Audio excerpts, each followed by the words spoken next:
Je suis très honoré d'être dans ce cadre magnifique ce soir et également très ému parce que dès qu'il est évoqué la mémoire d'Édouard Glissant, il y a des souvenirs, il y a de l'émotion. Et je pense qu'une part de ce qui s'est passé entre nous sur le détour, le métissage, envie d'un universel qui ne soit pas une abstraction commode, mais une construction exigeante, une part de tout ça a joué dans mon écriture, bien sûr. Merci donc. Bien. Donc, je remercie aussi l'Institut du Tout-Monde et plus particulièrement Sylvie Glissant d'avoir bien voulu accueillir cette présentation aujourd'hui. Je dois dire que Sylvie a manifesté d'emblée beaucoup d'enthousiasme à cette perspective. Et je dois dire aussi mon émotion de me retrouver dans ce lieu, l'Institut du Tout-Monde, qui résonne encore de la pensée et de la voix si particulière d'Édouard Glissant.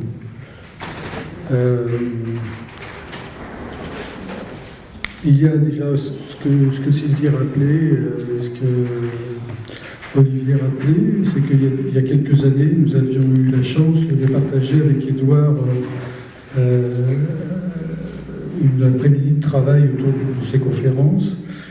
Et je crois que par bien des aspects, le livre d'Olivier Douville, que nous présentons aujourd'hui, ce livre est traversé de façon explicite et implicite par la pensée d'Édouard, par bien des aspects. Donc, les figures de... Donc, je présente un peu Olivier Douville. Olivier Douville est psychanalyste et membre d'Espace Analytique. Il est psychologue clinicien et maître de conférences des universités à Paris 7. Et 10. 7 et 10. Je dis moins, mais c'est vrai. Donc, il est directeur de publication de la revue Psychologie clinique et membre de l'Association française des anthropologues. Il est l'auteur de très très nombreux articles et de trois ouvrages. Donc, de l'adolescence errante en 2007, qui avait obtenu le prix Oedipe. Chronologie de la psychanalyse du temps de Freud en 2009, et donc les figures de l'autre pour une anthropologie clinique cette année. Alors, les figures de l'autre trouvent ses racines dans ces deux précédents ouvrages. Et on pourra peut-être en parler un peu plus tout à l'heure. D'emblée, j'attire votre attention sur la lettre capitale qui se trouve au début de l'autre dans le titre. Et cette lettre capitale, qui renvoie au grand autre, fera sans doute aussi partie de nos échanges plus tard. Je crois qu'elle donne tout de suite la dimension dans laquelle se situe ce livre. J'attire aussi votre attention sur le sous-titre « Pour une anthropologie clinique ». C'est-à-dire que ce livre est tout à fait passionnant et il peut se lire d'une certaine façon comme un récit de voyage. Et on y trouve tous les ingrédients propres à un voyage, principalement le déplacement, le mouvement, la rencontre de l'autre et l'altérité. Et comme dans tout vrai voyage, on en ressort différent. C'est un voyage dans l'espace, bien entendu, l'Afrique de l'Ouest avec le Mali et le Sénégal, les Antilles, Paris et la banlieue, le Maghreb, et puis, pour terminer, la Malaisie. On y rencontre toutes sortes de personnages, sujets en souffrance, pris dans la complexité de notre modernité, des exilés, des migrants, des adolescents en errance, des enfants soldats, des descendants de la traite. On y croise également un certain nombre de phénomènes culturels, l'enfant lit Cumon, l'enfant sorcier et le théâtre Koteba du Mali. Ce livre comporte 2, voire 3 parties. La première partie où il est retracé l'histoire des débats et des échanges entre la psychanalyse et l'anthropologie, entre les psychanalystes et les anthropologues depuis Freud jusqu'à notre époque, en passant par ce qui est raconté de façon tout à fait intéressante dans ce livre, en passant par toute l'histoire du structuralisme avec la confrontation entre Claude Lévi-Strauss et Jacques Lacan, et l'aventure de l'ethnopsychiatrie avec notamment Jean Devreux et les impasses où cela a pu conduire certains. Bon, ça c'est la première partie. La seconde partie, dans la seconde partie sont mises surtout en avant les questions cliniques. Si l'ambition annoncée est ici de nouer ou de renouer un dialogue entre psychanalystes et anthropologues, son point de départ et une de ses préoccupations principales est la clinique. Il interroge les impasses de la psychanalyse et de l'anthropologie dans notre modernité. C'est un livre sur la clinique. C'est un livre d'un psychanalyste engagé qui s'appuie sur son expérience clinique riche et variée dans différents lieux. Je cite page 168. Si psychanalyste, je suis toujours porté par un vif intérêt, un conservement pour l'anthropologie, c'est aussi que ma pratique est très souvent interrogée par la façon dont le social et l'histoire ont pu cesser de prendre soin du désir d'altérité présent dans la construction du sujet. Parce que voilà, c'est l'enjeu, un des enjeux de ce livre, c'est vraiment cette question de la construction du sujet, d'une façon plus générale.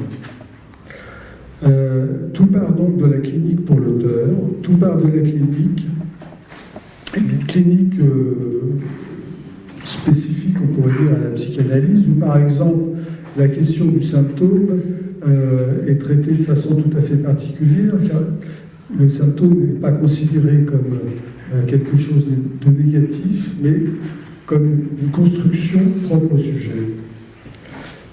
Et une tentative, page 134, une tentative inconsciente d'écrire entre les signifiants qui sont tissés d'altérité et d'hétérogène, et non une expression directe de la tradition. Donc, on trouve dans ce livre une double critique. Une critique qui s'adresse à certains psychanalystes qui feraient fi de la dimension historique et sociale du sujet et auraient tendance à plaquer certains concepts analytiques sans les interroger, et ceux qui utiliseraient de façon aveugle les techniques traditionnelles, je cite page 154, faisant fi des forces de renonciation qu'il y a par exemple dans l'expérience d'exil. Il s'agit surtout d'aider un sujet à construire cette expérience dans le sens de son existence, car l'anthropologie des croyances et des rituels écrase le sujet. Page 192. Mais on y trouve aussi, et c'est la conclusion de ce livre, et c'est la troisième partie, la recherche d'un lieu possible de rencontre entre cliniciens et anthropologues. Un lieu qui mettrait le travail épistémologique sur les conditions de production des discours et des paroles. Donc il y a dans ce livre un peu comme un manifeste finalement. C'est un manifeste, d'ailleurs le sous-titre est là pour le dire un peu d'une certaine façon, pour une anthropologie clinique. Un manifeste pour qu'il y ait un rapprochement entre les cliniciens et les anthropologues, entre les psychanalystes et les anthropologues. De nombreuses questions sont débattues dans cet ouvrage, et en particulier des questions qui touchent directement à la place et à la pratique et au devenir de la psychanalyse face à un ensemble très varié de souffrances modernes, des sujets en prise avec les soubresauts d'histoire, avec les aléas du social. Mais je voudrais commencer par peut-être te poser une question qui est une question un petit peu massive, mais qui traverse ce livre dès le début, qui est la question de l'universalité du complexe d'Oedipe. C'est-à-dire que le complexe d'Oedipe, qui fut donc inventé par Freud au début du XXe siècle, à Vienne, dans une société bourgeoise sur le déclin, ce complexe d'Oedipe ne cesse d'être interrogé par des générations de psychanalystes qui essayent à chaque fois de la redéfinir et de façon toujours singulière, on pourrait dire.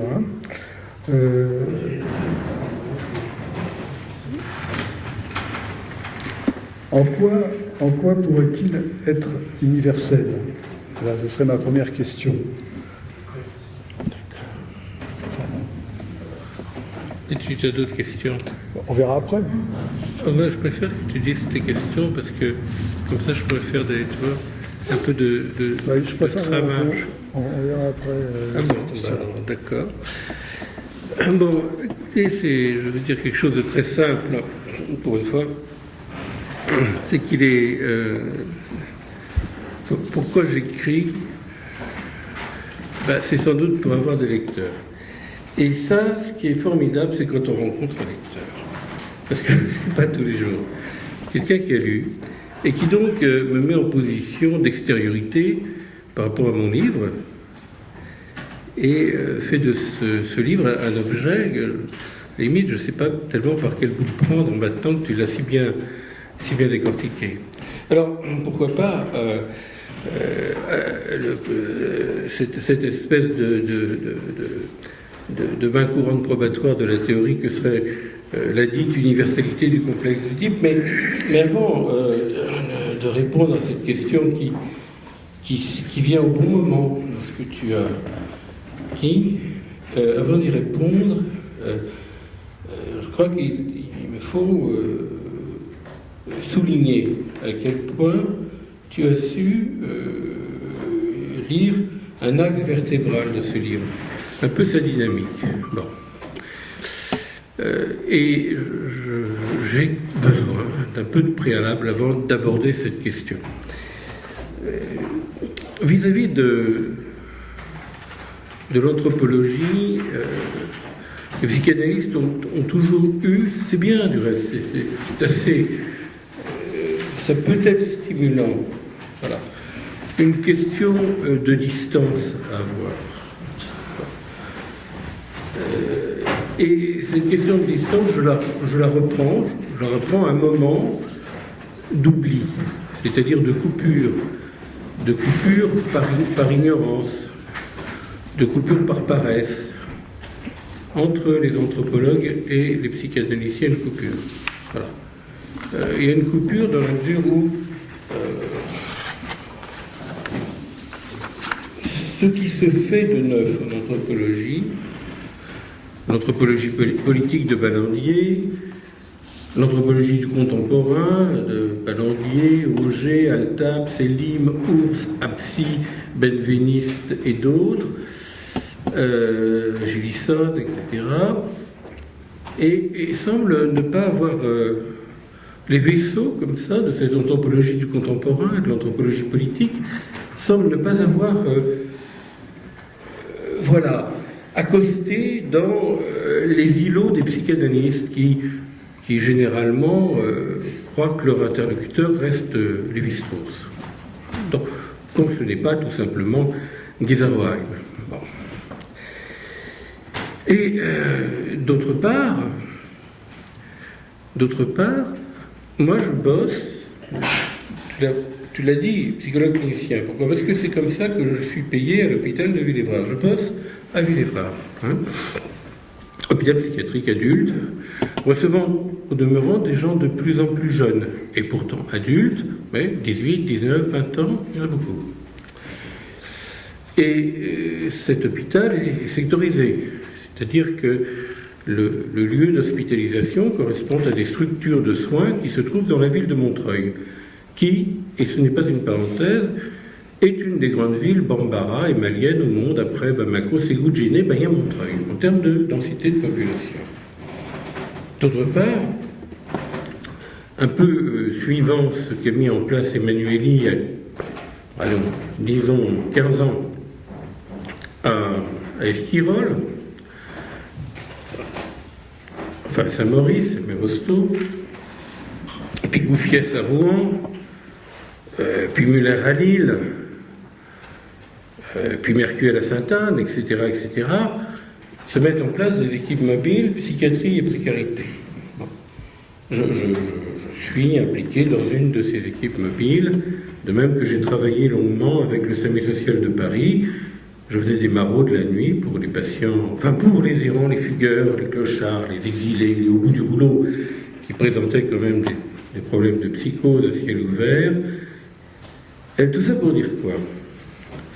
Et tout ça pour dire que ces hommes et ces femmes, et parfois leurs enfants, je ne pouvais pas me limiter, d'abord que j'avais d'eux, à considérer que j'avais en face de moi un spécimen Bambara ou un spécimen Tzigane, ou que sais-je encore. J'avais en face de moi des sujets qui étaient produits. Nous sommes tous produits, et nous réagissons à cette production, mais comme sujet, nous sommes aussi produits.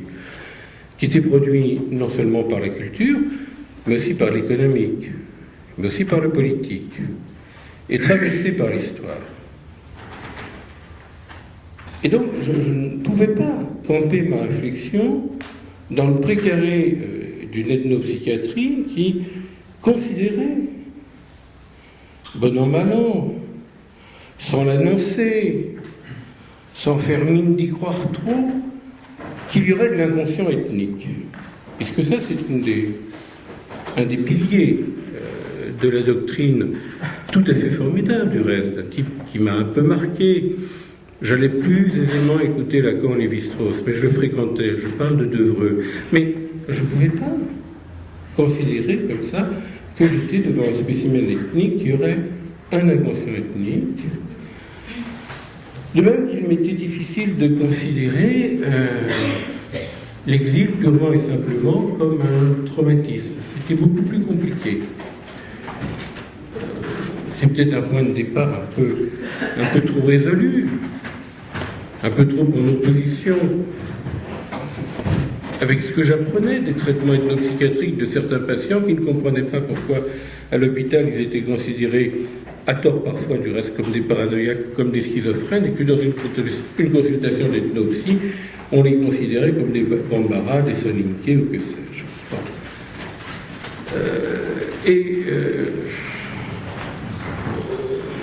Ce point de départ que nous avons été assez peu à mettre en avant, on n'est jamais tout seul.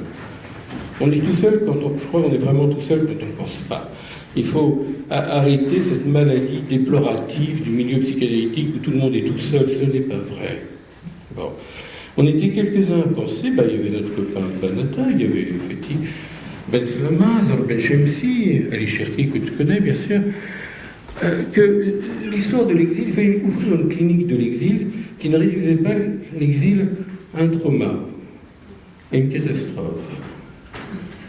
Et je dois dire avec quand même un peu de bonheur que ce pari que nous avons fait, que l'exil n'était pas qu'une déchirure traumatique de la supposée enveloppe culturelle, ce pari que nous avons fait s'est trouvé validé encore récemment dans des thèses ambitieuses et bien menées, la thèse de Victor Wang, par exemple, dirigée par Yolande Novadama, ou la thèse de Desplechin, lui cinéaste, pas cinéaste, dirigée par Michel Benaïm, l'une thèse dirigée à Rouen, l'autre thèse dirigée à Marseille, ex-Marseille, où l'un et l'autre de ces deux thésards démontraient à quel point la clinique de l'exil était une clinique complexe. Donc, voilà. Nous avons des sujets qui sont, comme nous, produits par une complexité. La culture, l'histoire, mais également l'économique et le politique.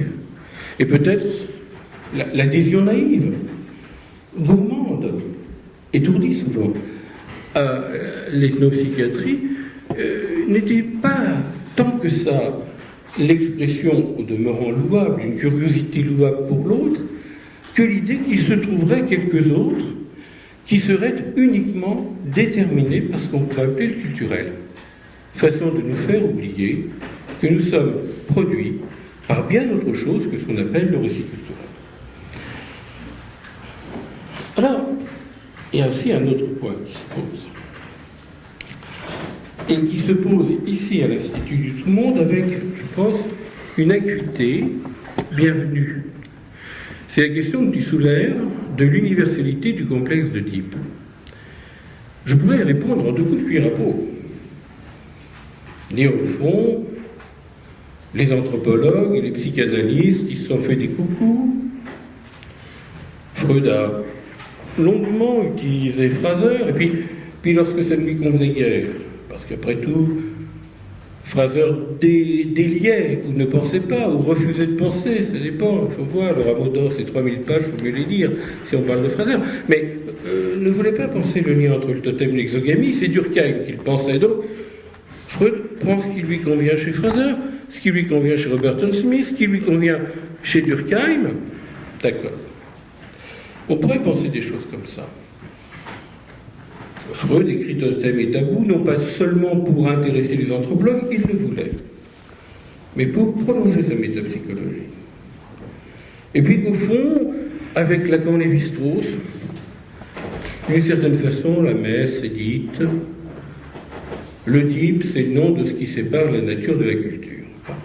Cette réponse ne me convient absolument pas. Elle ne me convient absolument pas pour un certain nombre de raisons. La première de ces raisons, c'est qu'on ne voit pas tellement pourquoi on aurait besoin du couple d'opposition nature-culture pour penser le complexe d'Oedipe tel que Freud l'a établi. Ce n'est pas une sortie de la nature. C'est un moment structurant de l'évolution de l'enfant dans un cadre familial donné lorsqu'il atteint 3-4 ans. Que d'autre part, l'interdit de l'inceste, évidemment, on n'a pas attendu Freud pour savoir que ça pouvait jouer. Hein. On sait très bien du reste que les moments de la culture, les moments d'équilibre singulier d'une personne au fil de sa vie, ça change bien sûr. Qui ne veut rien savoir de l'inceste sont des moments où la morale se fait très forte et très inflexible et où sa vie est peuplée d'un nombre considérable de tabous. Bon. Alors, vous voulez, chez Lévi-Strauss, donc on n'a pas attendu Freud. Hein. La thèse de Freud, c'est de dire qu'il y a un désir d'inceste inconscient et que ce désir d'inceste rencontre la loi de l'interdit de l'inceste. C'est ça la thèse de Freud. Et que nous avons, par rapport à cette loi, des aménagements plus ou moins névrotiques, suivant que cette loi est une loi qui se prolonge dans la cruauté du surmoi, qui nous interdit non seulement de toucher à papa et à maman, mais à tout énoncé concernant papa ou maman, à tout énoncé concernant le sexuel, etc., etc. D'autre part, chez Lévi-Strauss, il ne s'agit pas d'interdit de l'inceste, mais de prohibition de l'inceste. Qu'est-ce que ça veut dire ? Ça veut dire qu'il s'agit de l'exogamie, tout simplement, et que l'exogamie, c'est une promesse. Il est interdit aux fils, car ce sont les femmes qui circulent dans le système exogame, d'aller chercher femmes sous le même... dans le même horizon villageois. Il doit aller la trouver ailleurs, pas l'autre bout du monde, dans l'autre village, n'est-ce pas ? Et cette prohibition s'ouvre à une promesse, à savoir que c'est la garantie qu'il trouvera femme. On voit très mal chez Freud que l'interdit de l'inceste ouvrirait à une telle promesse. Bon. Alors, quand on prend ce fil de l'interdit de l'inceste ou de l'inceste ou du complexe d'Oedipe en fonction des écoles psychanalytiques, on voit que ça n'a pas le même sens. Pour Freud, c'est ce qui met en place la sexualité infantile de telle sorte que notre sexualité infantile aura des répercussions sur notre pseudo-sexualité adulte. Le grand scandale de Freud, contrairement à ce que l'on dit, ce n'est pas qu'il ait parlé de sexualité infantile. Que l'enfant ait du plaisir, qu'il y a un érotisme infantile, tout le monde le savait. Les études sur l'excitation, même l'excitation parfois sexuelle liée au chuchotement, les études sur la masturbation, bien évidemment beaucoup trop moralistes, tout cela foisonnait à l'époque de Freud. Le scandale de Freud, ce n'est pas de nous dire que l'enfant avait un plaisir de nature sexuelle, c'est de nous dire que ce plaisir de nature sexuelle allait jouer un rôle dans l'organisation fantasmatique de notre sexualité adulte. Donc, voilà ce que c'est. Maintenant, si je continue un petit peu, par exemple, en explorant les récits de Mélanie Klein, ces récits cliniques, le cadique, et puis ses thèses, l'Oedipe est beaucoup plus précoce. L'Oedipe, c'est le nom la castration est beaucoup plus précoce. L'Oedipe est précoce. C'est le nom, au fond, de ce qui se passe au moment de l'épreuve dépressive, où les objets supposés bons et supposés mauvais de la mère, loin d'être clivés, vont se retrouver dans un espace que Winnicott appellera plus tard potentiel, où ils sont appelés à se nouer ensemble, et se nouant ensemble, ils ne créent pas une totalité, la mère toute, mais la mère peut-être good enough, suffisamment bonne, mais éminemment énigmatique, hein, avec l'affect dépressif qui raccorde l'enfant à cette construction qu'il fait d'une mère enfin unifiée. Si je vais voir du côté de Lacan, ce qu'il appelle le complexe d'Oedipe et le complexe de castration sont réglés sur le même temps. Puis ensuite, il va donner 3 temps de l'Oedipe. Bon. Alors si j'essaye de faire une modélisation générale, au risque évidemment de quelques simplifications trop souvent abusives, il est assez évident que, et ça a été une source de confusion, y compris à l'occasion des débats souvent filandreux autour par exemple du mariage pour tous. Il est évident que Oedipe ne désigne pas 3 personnes. Le père, la mère, l'enfant. C'est pas ça. Oedipe, c'est pas une photo de famille. C'est pas papa, maman, l'enfant. Hein? Ça, si on me dit le triangle oedipien, c'est papa, maman, l'enfant, bah, c'est pas à peine d'appeler ça triangle oedipien. On appelle ça charmante photo de famille, de la famille conjugale européenne, et mettons une image. C'est évidemment un petit peu idiot.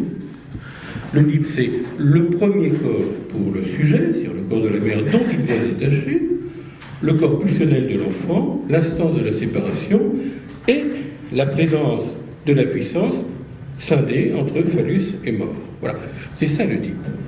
Alors, est-ce que cette construction est universelle? Sans doute oui, mais elle ne s'impose pas au sujet par les mêmes configurations familiales.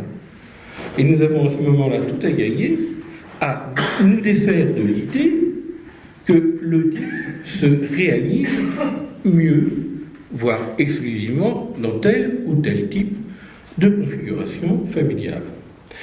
Alors, dans un certain sens, les anthropologues apportaient du grain à moudre aux psychanalystes. Et ce que j'ai voulu montrer dans ce livre, c'est qu'on a très vite et trop vite, maladroitement, voire même faussement, péjoré l'accueil que Freud avait reçu dans son Totem et Tabou du côté des anthropologues. On l'a péjoré en disant ben, les anthropologues, les pauvres, ils n'ont rien compris. C'est beaucoup plus compliqué que ça. Ils ont compris des choses. En particulier, Malinowski a tout à fait compris que la fonction père ne reposait pas uniquement sur le père de famille ou sur le père géniteur. Il a parfaitement compris. C'est un de ses apports les plus importants. Kreber, lisant Freud, s'énervait. Nous sommes à une époque, lorsque ça sort de Tabou, où l'anthropologie américaine refuse 2 choses. La première chose, mais il est malvenu de le reprocher à Freud, qu'elle en a marre, cette anthropologie anglaise et américaine, de lire des textes d'anthropologues qui n'ont pas été sur le terrain. L'écho de Bastian, qui lui a été sur le terrain presque à la charnière du XIXe siècle, enfin au milieu du XIXe siècle, l'écho extraordinaire de Boas, qui a commencé à aller sur le terrain au début du XXe siècle, ça commence à faire école. Lorsque la psychanalyse naît, l'anthropologie renaît. La psychanalyse naît, on va dire 1900 pour aller vite, mais c'est un bon point de départ, la trompe-d'œil. En 1900, l'anthropologie renaît. Elle a été fondée académiquement en 1881 par Morgan. Et en 1900, on se pose déjà des questions de méthode, de terrain et d'objet.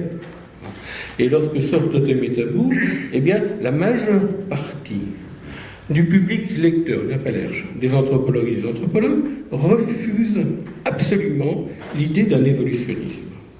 Pour une raison extrêmement simple, que j'ai soulignée dans ce livre et que d'autres ont pu faire par ailleurs, surtout aux États-Unis, pour une raison extrêmement simple. C'est que l'anthropologie nord-américaine, qu'est-ce qu'elle découvre? Elle ne va pas chercher au loin des populations colonisées, qu'on se plaît de nous exhiber comme étant à la fois nos ancêtres, mais nos enfants. L'anthropologie nord-américaine rencontre ce qui perdure encore de culture amérindienne, des survivants. Elle ne rencontre pas des sauvages, des primitifs, elle rencontre des survivants. C'est-à-dire que l'anthropologie américaine rencontre quelque chose de traumatique. La violence que l'installation de la société américaine a fait à une mosaïque tout à fait étonnante de culture. C'est pour ça que les études de Kreber sur les Indiens, les études de Murray, pas le fondateur du TAT, sur les Inuits, les études de Boas également, sont des études sur des populations qui sont des populations meurtries, des populations survivantes. Ce n'est pas du tout une anthropologie qui se fait dans le mouvement de l'expansion coloniale avec la curiosité d'un griol ou le désarroi d'un léris. Alors, évidemment, ces anthropologues ne peuvent pas adopter certains moments franchement évolutionnistes des thèses de Freud, oubliant du même coup, puisqu'on parle du complexe d'Oedipe, que ce que disait Freud, c'est qu'après tout, il y a des cultures plus ou moins évoluées, mais elles ont toutes un point commun, ce qui fait que l'évolutionniste de Freud se détruit de lui-même, d'une certaine façon. Elles ont toutes un point commun, c'est ce fameux complexe d'Oedipe, dont on essaie de voir qu'il est universel. Pour Freud, c'est vital que ce soit universel. Il est vital que ce qu'il découvre dans son cabinet viennois lui donne une information sur le psychisme humain. Voilà. La psychanalyse, en ce terme de psychanalyse, surgit en 1896, en français dans une revue française, qui était une revue militante.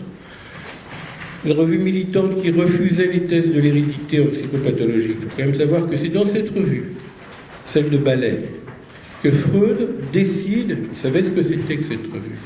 Il aurait pu écrire dans des revues plus prestigieuses, mieux cotées, comme on dit maintenant, au CNU. Mais il décide de confier à cette revue qui refuse l'hérédité en matière de psychopathologie l'article où il va parler de psychanalyse pour la première fois. Alors, pour la première fois, c'est peut-être pas si important pour Freud, ça prend une importance pour nous à rebours. Le psychanalyse, c'est une méthode. Et la théorie de l'appareil psychique, c'est ce qu'il appelle la métapsychologie. Alors, est-ce que cette métapsychologie est strictement une métapsychologie viennoise ? Au fond, est-ce que Freud a découvert l'inconscient viennois et son projet est ruiné ? Donc, est-ce que ce qu'il dit sur l'inconscient touche à l'homme ?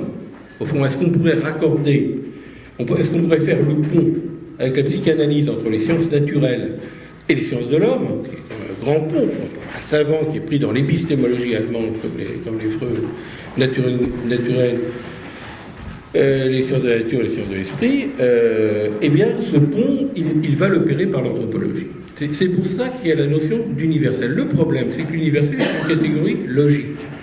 La notion d'universel, parce que si ce que Freud applique peut-être une théorie sur l'inconscient humain, alors à ce moment-là, il a fondé en raison ce pont entre les sciences de la nature et les sciences de l'esprit. Bon, le problème où nous sommes maintenant, nous sommes pris dans ce problème, c'est que l'universel, c'est une catégorie logique, depuis Aristote. L'universel, le général, le singulier, le particulier, le propre, le différent, ça, je vous renvoie à la logique d'Aristote. Donc, et que cet universel, qui est une catégorie logique non descriptive, catégorie déductive, on a voulu la fonder par des comparaisons internationales. Alors, c'est pas parce qu'on retrouve un même phénomène en un point A, en un point B et en un point C qu'il est universel. Pour démontrer que quelque chose qu'on rencontre dans plusieurs régions est universel, il ne faut pas simplement dire « je l'observe », mais dire « ce que je trouve là est produit et fondé en raison par un discours scientifique, c'est-à-dire par un dispositif qui vise à connaître, et à partir du moment où on vise à connaître quelque chose qu'on qualifie d'universel, ça réembraye évidemment sur ce qu'on doit chercher. Voilà ma réponse. Bien. Comme tu vois, je prends quand même tes questions au sérieux, Oui. mais c'est la bonne des choses. Donc tu as d'autres questions? D'autres questions, bon. Alors, non, mais l'autre question que je pourrais te poser, c'est ce que tu as abordé tout à l'heure sur la question de l'exil, par exemple. En disant que au niveau de l'exil, tu ne pouvais pas considérer l'exil uniquement comme un traumatisme. Oui. Parce que bon, ça ne va pas de soi, hein, cette façon de dire les choses. Et en fond, qu'est-ce qui est en jeu dans l'exil, en dehors de la question du traumatisme? D'accord. Ça serait une question. C'est ça ta question? Oui. D'accord. Alors, dire que je ne peux pas superposer une notion avec une autre, dire A et B, ont une relation d'implication. L'exil implique le traumatisme. Cette proposition-là n'a pas comme corollaire qu'il n'y aurait jamais d'exil traumatique. Mais ça m'impose de penser que si je réduis toute histoire d'exil à un traumatisme, il y a quelque chose qui va m'échapper.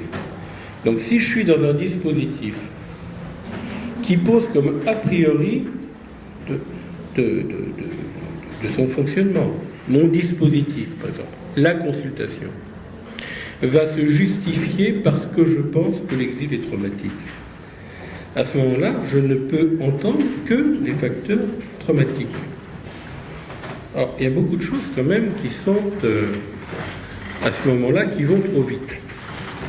Alors, premier effet d'accélération, il reste une place au premier rang. Ça, c'est pas un effet d'accélération puisque vous êtes en retard. Donc, premier effet qui va trop vite, c'est de dire que, par exemple, le traumatisme est lié à la perte des identités culturelles. Ça va trop vite. Alors, deuxième, je vais y revenir. Maintenant, il y a une deuxième objection. C'est que une objection qui serait... Parce que bien sûr, le dispositif, pas le dispositif, mais enfin, en quelque sorte, l'horizon culturel compte également. Eh bien, on sait très bien qu'il y a beaucoup de cultures qui valorisent l'exil, qui font de l'étranger un fondateur. Il y a beaucoup de cultures qui supposent qu'un nouveau rapport au symbolique, c'est-à-dire au lien entre corps, parole, vérité, altérité, est lié à une expérience d'exil. Et ça, c'est net dans les trois monothéismes. C'est vraiment net. Bon. Il y a des cultures qui ne sont pas monothéistes au sens strict, mais qui valorisent l'exil. Par exemple, chez les Soninké, une bonne initiation, c'est l'initiation de quelqu'un qui peut aller loin et revenir. Bon.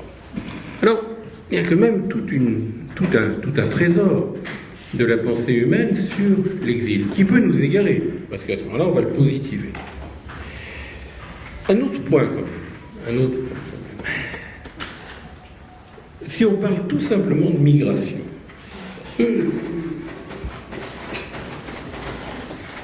qu'est-ce qui fait exil dans la migration? Telle est la question. Mais si on parle tout simplement de migration, on s'aperçoit, ce sont des études qui ont été menées par Anne Quérien, dont elle nous parle au séminaire de l'Association française des anthropologues, où j'apprends plein de trucs, que ce sont de plus en plus les femmes qui migrent et pas les hommes.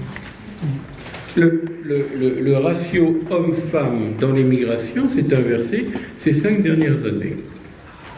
Ce sont les femmes qui migrent le plus, les hommes aussi bien sûr.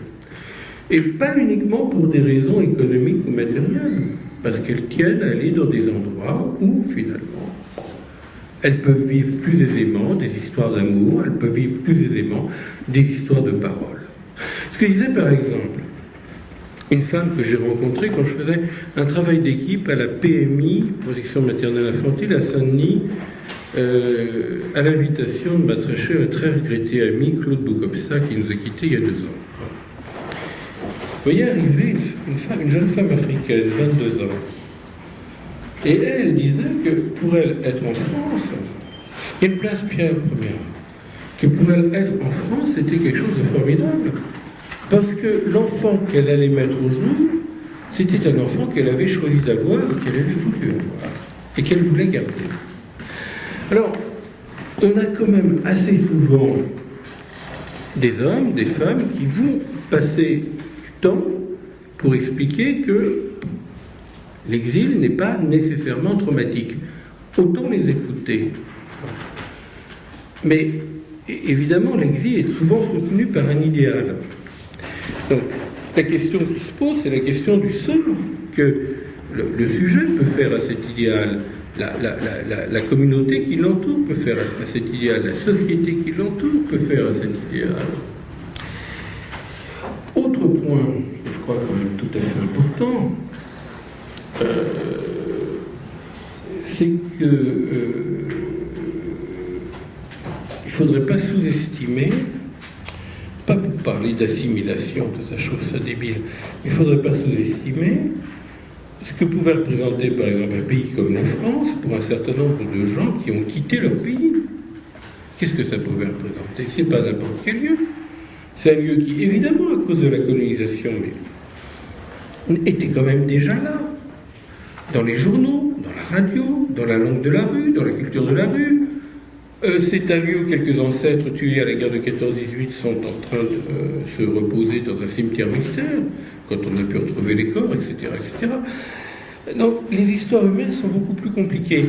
Je ne nie, par exemple, c'est toujours le problème. Même un sujet qui vient me voir, réfugié, victime de violences politiques, est dans une condition de victime. Mais quand il me parle, si je n'entends qu'une victime, il n'a plus rien à me dire. Alors, je ne suis pas du tout en train de défendre l'idée qu'il n'y a jamais de traumatisme dans l'exil. Je dis simplement qu'il y a aussi des idéaux, qu'il y a aussi de l'espoir, qu'il y a aussi de la fabrication de... Alors maintenant c'est le mot à la mode, en tant que ça, d'hétérogénéité, de métissage, qu'il y a des attentes, qu'il y a des enjeux, et que tout ne saurait se réduire à une dimension catastrophique ou déficitaire de l'exil. J'ai trop entendu cette histoire-là. Bien, on continue, puisque je vois que tu as tout un bouquet de questions. Oui, enfin... bon, justement, par rapport à la... On peut continuer à partir de la question de l'exil. Dans le fond, la question aussi que pose ton livre, c'est quelle est la place de la culture et de l'histoire dans la constitution du sujet, hein? Oui. Et comment, en dehors du rapport, du rapport aux parents, enfin, comment se constitue un sujet à partir de la culture et de l'histoire? Comment ça joue ces deux facteurs? Là aussi, on est obligé de répondre, non pas en supposant une culture tout à fait transcendantale, totémique, pleine, close. Il est pour un... Peut-être que c'est là où c'est pas, quand même pas pareil, bien sûr, l'anthropologie clinique. Il est pour un clinicien, le clinicien est en alerte avec cette question à partir du moment où on se trouve dans des empêchements. Voilà. Dans des empêchements d'exil, dans des empêchements de traduction, dans des empêchements de franchissement, aller d'un lieu à un autre, parce que le discours est comme bloqué. Là, on peut penser aux situations de bilinguisme empêché ou coupable. On peut penser à la stigmatisation du regard de l'autre. Moi, je pense que c'est plutôt dans ces moments-là qu'on peut réfléchir à ta question. Parce qu'évidemment, l'identité, puisque ce thème est un peu en vogue, l'identité qui est une construction fragile, qui est une construction complexe. On ne peut pas dire je suis ça, un point c'est tout. On n'est pas représenté par un seul signifiant, sinon c'est la dinguerie. Elle suppose toujours des points de contact, des points de rencontre avec une incertitude de l'autre. L'autre a plusieurs figures, des incarnations imaginaires de l'autre, mais c'est soumis à... Quand c'est fixé, ça ne va plus. Voilà, c'est plutôt ça que j'ai envie de dire. Quand c'est fixé, ça ne va plus. Pas, comment te dire... Les grandes structures, psychose, névrose, perversion, elles ne sont pas déterminées par les cultures. C'est tout ce que je peux dire. Elles ne sont pas déterminées par les cultures. Elles déterminent la façon dont le sujet utilise ou manipule son expérience culturelle. Je préfère parler comme de vous de son expérience culturelle que de parler de la culture. Enfin, pas une société qui fabriquerait exclusivement des névrosés, exclusivement des psychotiques, exclusivement des pervers. Donc, il y a des questions contemporaines à cet égard. C'est dans quel type de lien social je peux prendre appui sur ma structure? Est-ce qu'il y a des types de liens sociaux beaucoup plus relâchés, beaucoup plus incertains, où le sujet n'a pas la possibilité d'utiliser tous les appuis de sa structure? Est-ce que c'est ça qu'on nomme les états limites? Les états limites ne sont pas une catégorie psychopathologique, on a complètement tort d'enseigner ça en psychopathologie, c'est de la connerie en branche. C'est le fait qu'un sujet ne peut pas prendre appui sur sa structure. Voilà. Alors, je ne peux pas répondre à ta question autrement qu'en pensant dans quel type de lien social nous sommes engagés, et donc je ne peux pas répondre en termes, mais tu ne me poussais pas à cela, je sais bien, je ne peux pas répondre en termes de la culture française, la culture maghrébine, etc. Voilà. Ça me semble impossible, si ce n'est à supposer un inconscient spécifique à chaque culture, ce qui me semble ça une réelle stupidité, et une stupidité dangereuse. La conscience, c'est ce qui a lieu quand je parle, c'est ce qui double ma parole. Alors, ce que je peux dire en revanche, c'est qu'il y a des modalités de liens sociaux qui évoluent au sein d'une même culture. Des modalités de liens sociaux. Historiquement, le qu'est-ce que ça impose? L'arrivée d'un discours universitaire. Qu'est-ce que ça impose? L'arrivée d'un nouveau discours qui serait par exemple le discours capitaliste. Qu'est-ce que ça impose? Qu'est-ce que ça impose d'être tout d'un coup lié par un contrat avec l'autre où, au nom du droit, on n'est plus sujet du droit? J'ai travaillé là avec il y a longtemps, avec Galap, avec Liborel-Pochot, sur cette histoire du trauma historique et de la traite atlantique. Mais tout cela, si vous voulez, on va travailler différemment, suivant par exemple que telle ou telle langue a droit de citer. Si on est dans un monde culturel où une langue n'a pas droit de citer, on ne peut rien faire de la violence historique, on ne peut rien faire des traumas historiques. C'est quelque chose qui crée des empêchements, qui crée des hontes, qui crée des hantises. C'est un peu ça la question. Donc, dans ce qu'on pourrait appeler assez hâtivement une même culture, on voit se superposer des modalités de liens sociaux qui ont la violence et peut-être la futilité de la contingence historique et qui vont prendre de la consistance. Voilà. Et ça me semble tout à fait important. C'est pour ça que Lacan avait parfaitement raison de dire que la psychanalyse n'existe pas partout et en tout temps. Qu'il y ait des logiques thérapeutiques chez nos amis guérisseurs, des leviers thérapeutiques, qu'un psychanalyste peut aussi utiliser, évidemment, que le rêve est d'intéresser tout le monde, que c'est même parfois, on se dit, c'est un peu réducteur, l'approche freudienne du rêve, c'est évident, mais le discours de la psychanalyse n'a pu se faire qu'à partir du moment où il y avait une espèce de conviction que le sujet était unifié et fonctionnait dans une intériorité, laquelle intériorité pouvait être entièrement objectivable par le discours de la science. En réaction, accompagnant inévitablement cette vision, pour ma part, je trouve catastrophique, est venue, c'est un peu comme ça télégonique, mais c'est la thèse lacanienne, que c'est à ce moment-là que s'inscrit dans la culture le discours psychanalytique. Donc on peut prendre une unité qui serait la culture. C'est d'autant plus facile de prendre cette unité si on fait abstraction de l'histoire, si on est devant les cultures un peu comme Lévi-Strauss disant mais les cultures traditionnelles sont formidables parce qu'elles sont en accord avec la nature et qu'il n'y a pas de conflit de génération. C'est un moment un peu faible chez Lévi-Strauss. Mais on peut prendre comme ça cette idée qu'il y a une totalité de la culture, mais si on oublie que c'est traversé par l'histoire et donc par des formes différentes de liens sociaux, on finit par créer du spécimen ethnique, et à ce moment-là, il n'y a aucune raison de ne pas parler d'inconscient Bambara, machin ou truc. Voilà.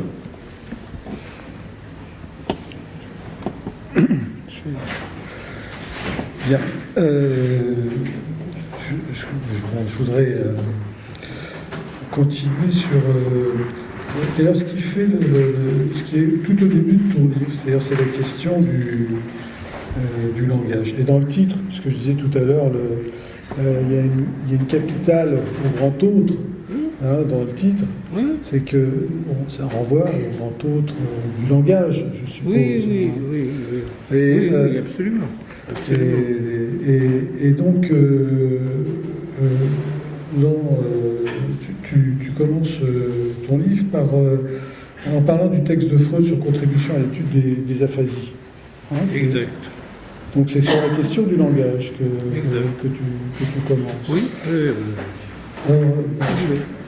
Pardon ? Tout du long. Oui, qui est dans l'enjeu tout du long. Qui est dans l'enjeu tout du long, effectivement. J'ai plusieurs citations là, qui sont.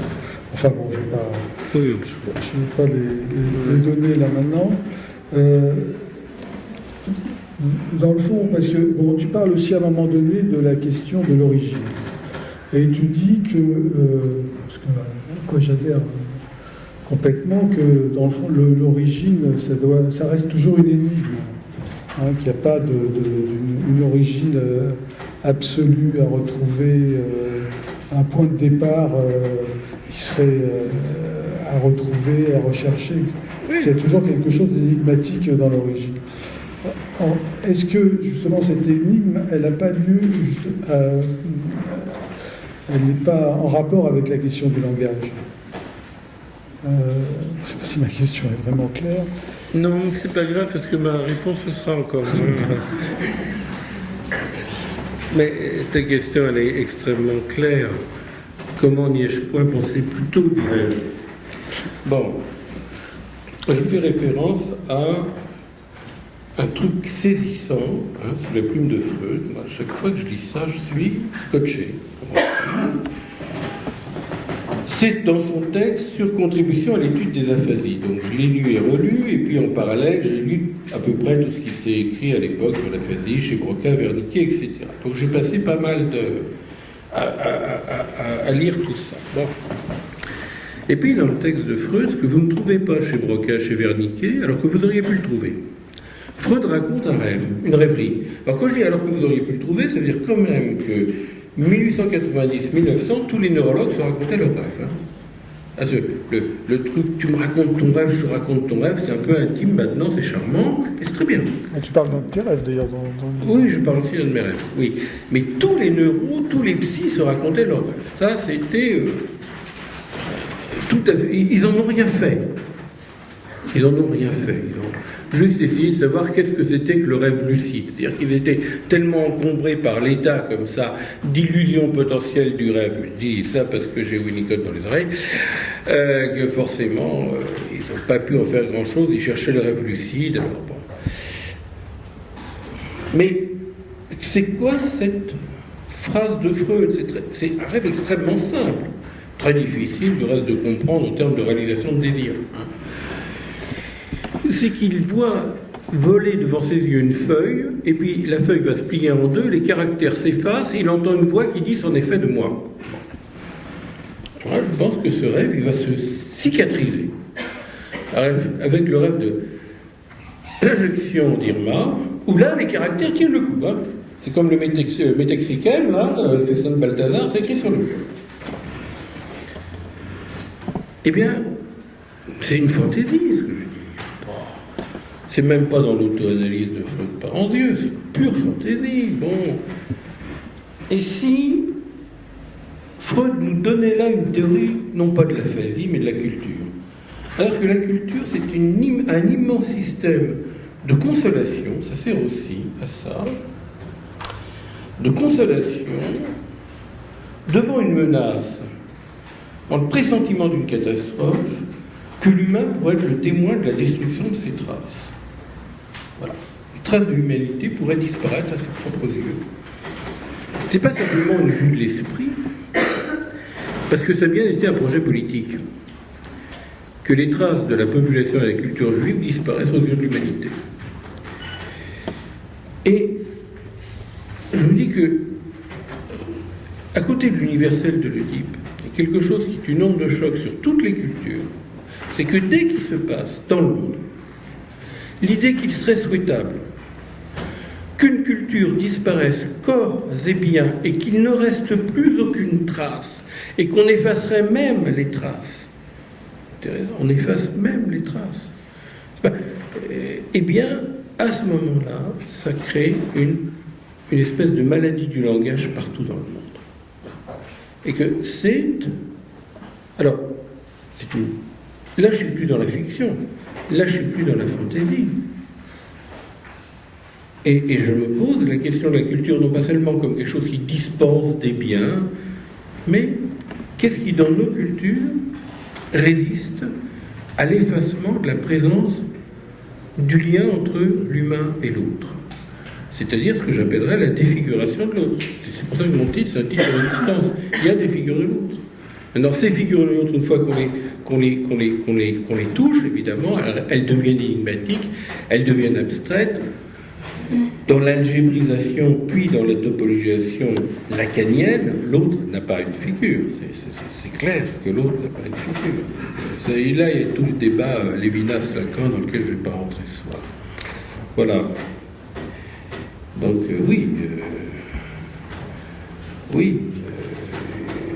s'il y a quelque part dans le monde, où que ce soit, le souhait que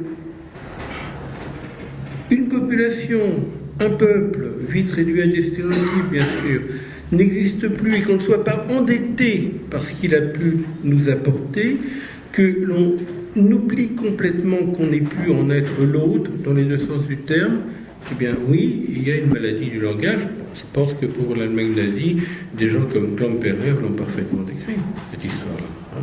Mais j'ai trouvé étonnant, je ne dis pas que Freud théorise ça, j'ai trouvé étonnant que, voulant donner lecture de l'angoisse aphasique, Freud nous propose dans une fantaisie, une illusion plutôt térébrante, l'idée que c'en est fait de moi, le secrétaire de l'aphasique, celui qui va quand même éviter que disparaissent complètement les capacités de nomination, c'en est fait de moi si s'efface la trace même que les mots peuvent laisser dans le monde. Alors effectivement, c'est le langage qui crée une énigme habitable. C'est pour ça que c'est quand même intéressant dans la psychanalyse, au point de départ, cette énigme habitable, Freud l'appelle la troisième personne. Que le tiers, on est toujours, c'est le papa qui va être le tiers entre la mère et l'enfant. Comme si la mère n'était pas foutue de faire tiers. Voilà. C'est complètement con. Bon. Qu'il y a quand même un écrit fabuleux sur le tiers, qui fait que ce tiers n'est pas le père avec qui le fils rentre en rivalité. C'est un lieu qui est là, un lieu de la culture. Donc, voilà. Comment est-ce qu'on prend soin de ce lieu tiers? C'est pas une institution, le lieu tiers. Voilà. Peut-être une question. Oui, question dans la salle, parce qu'effectivement, l'heure tourne. Oui, une question sur ce que vous venez de dire, l'aphasie et la culture. Je comprends pas. Le lien, en fait, que vous faites par rapport à ça. Moi, de ce que j'en ai compris, je me dis, la culture, on supprime la culture, ça peut donner naissance à l'aphasie. Vous parlez vous avez parlé du génocide des Juifs, notamment. Ça veut dire qu'après le génocide, il y a eu certains Juifs qui n'arrivaient plus à parler. Alors voilà ce que moi j'en ai compris, vous voyez. Je vais dire un truc. Ce qui est toujours beaucoup plus facile de parler de la culture de l'autre que de sa propre culture. Et c'est là où la question commence. Voilà. Pourquoi c'est plus facile de parler de la culture de l'autre? Qu'est-ce qui fait que dès qu'on dit toi ta culture c'est quoi, on a tendance à dire, à moins qu'on soit très militant évidemment, au bout moi c'est compliqué. On n'a pas tort, ça, c'est toujours compliqué. Non, ce que je suis en train de dire, c'est qu'effectivement, il y a eu des tentatives de meurtre de la culture de l'autre, et que ça a des effets sur notre rapport à la possibilité de dire l'autre, de parler avec l'autre. C'est tout simplement ça que je suis en train de dire. Je peux prendre les choses un peu autrement. Mais est-ce que le mal, c'est toujours l'autre? Hein? Est-ce que le mal, c'est toujours l'autre? Parce que chacun porte ce mal en soi. Je veux dire, Écoutez, c'est pas toujours l'autre. oui, ben c'est évident. Oui, c'est évident, mais vous avez raison de le rappeler parce que ça... Des Palestiniens, je veux dire, qui sont aussi opprimés.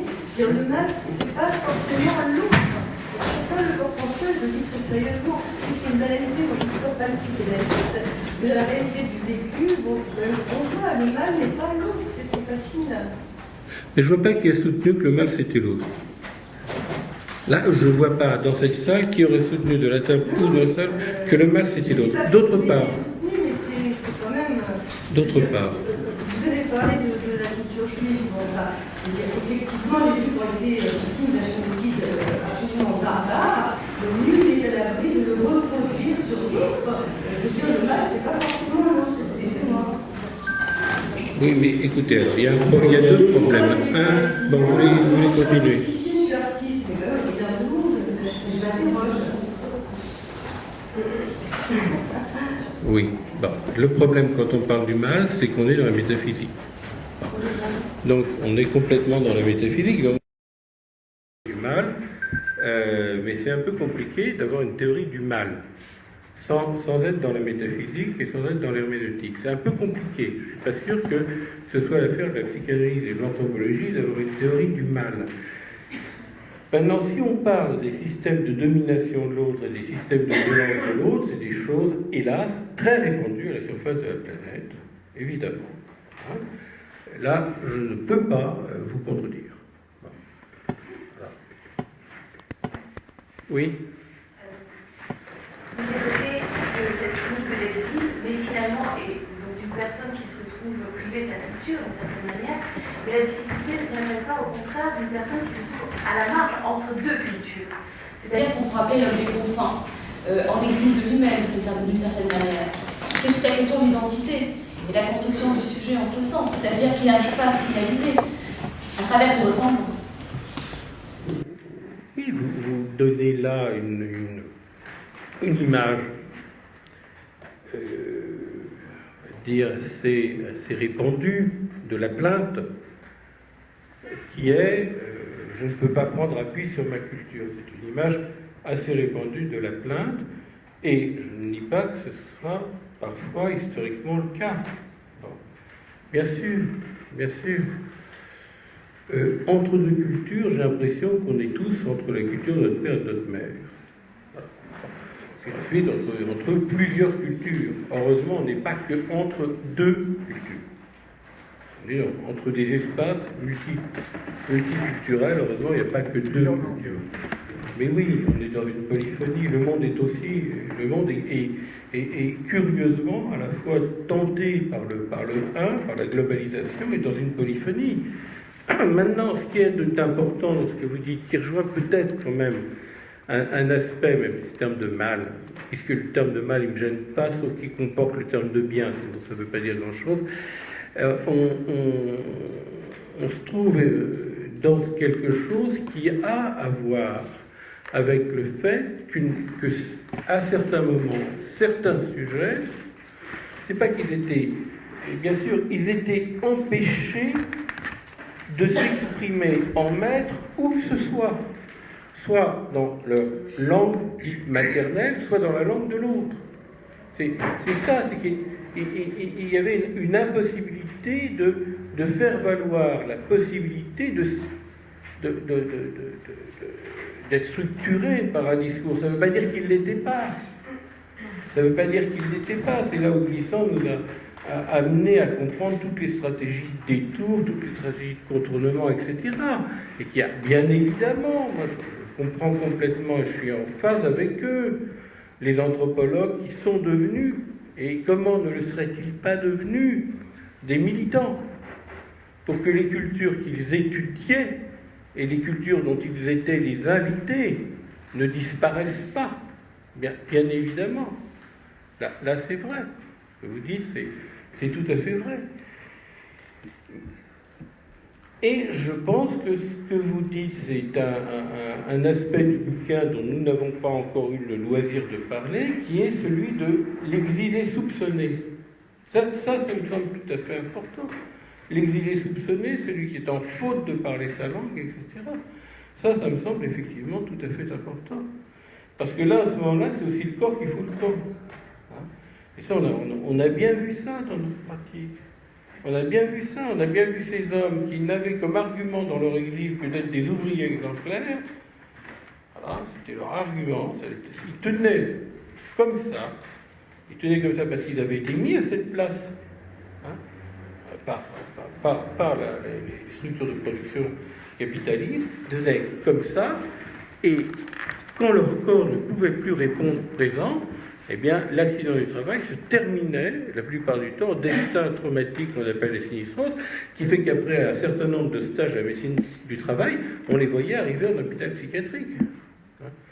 Et que la première consultation en direction des gens qui venaient d'Afrique du Nord, la consultation mise en place par Clément dans les années 60, dont est issu le centre Minkowska, c'était une consultation pour les travailleurs nord-africains qui venaient massivement, d'abord du bâtiment travaux publics, ensuite des usines en eau. Donc là, voilà ce que ça m'évoque, en tout cas. Oui, je suis médecin psychiatre, je travaille dans une clinique où on fait de la psychothérapie institutionnelle pour adolescents. Alors, je suis très intéressée par la façon très claire et clarifiante dans laquelle tu parles de l'Édipe.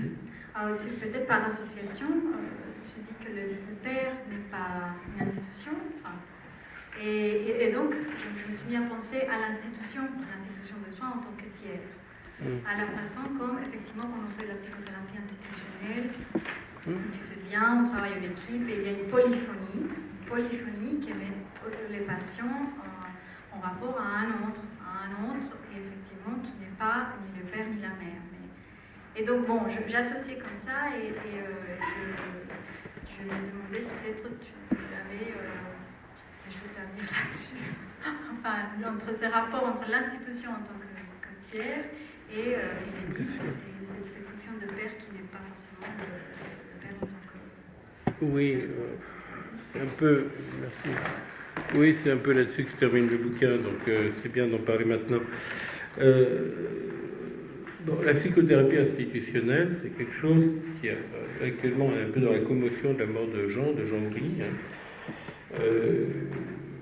Quelque chose à laquelle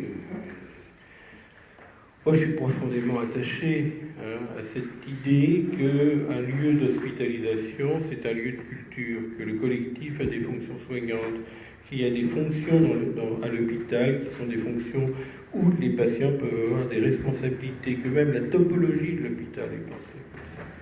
Donc, c'est-à-dire que ce que moi, ça m'a... Des gens comme Toscaïès, peut-être un peu moins Bonafé, Le Guillan et Houry, vraiment développé beaucoup plus, certaines théorisations de la psychose.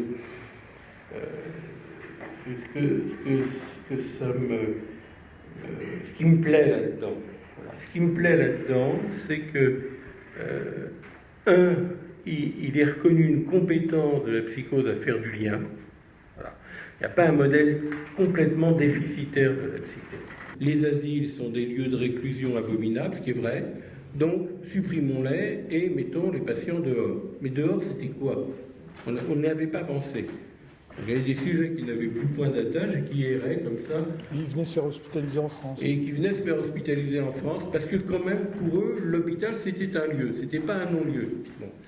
Alors effectivement, si on pense que l'hôpital est un lieu, c'est un endroit où on va déposer quelque chose de son histoire, de son image inconsciente du corps, de sa possible prise comme ça, un peu de confiance à l'autre, eh bien, il faut le construire, cet hôpital, sur l'idée qu'il y a très certainement une aptitude au lien social et à la création dans la schizophrénie.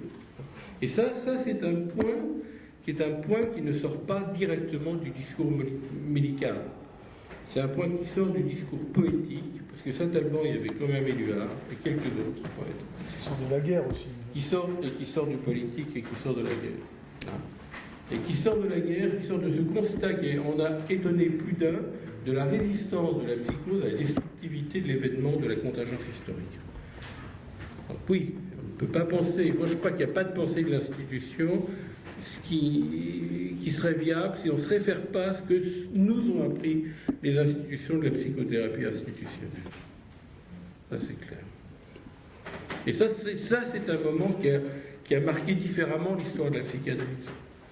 C'est-à-dire que tous les courants de psychothérapie institutionnelle ou d'éducation un peu proches, quand même, hein, la place de l'éducatif à Bonneuil avec Manoni, hein, quelque chose d'important, qui n'est pas sans écho avec la grande amitié qu'il y a à Freud à Madame Montessori, par exemple. On oublie toujours que Montessori était en grande amitié avec Anna Freud, était très bien vu par le papa Sigmund himself. Ces mouvements-là se sont référés à Lacan.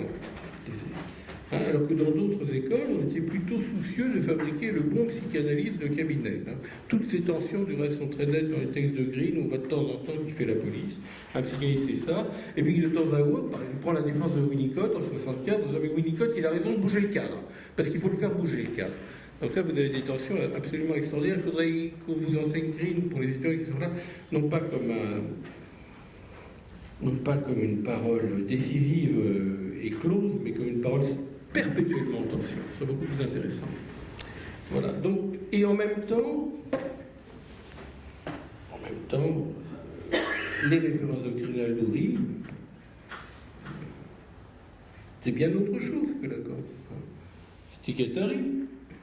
Hein, c'était pas le triangle réel, symbolique, imaginaire. C'était réel, symbolique, imaginaire et flux historique, flux pulsionnel, flux machinique.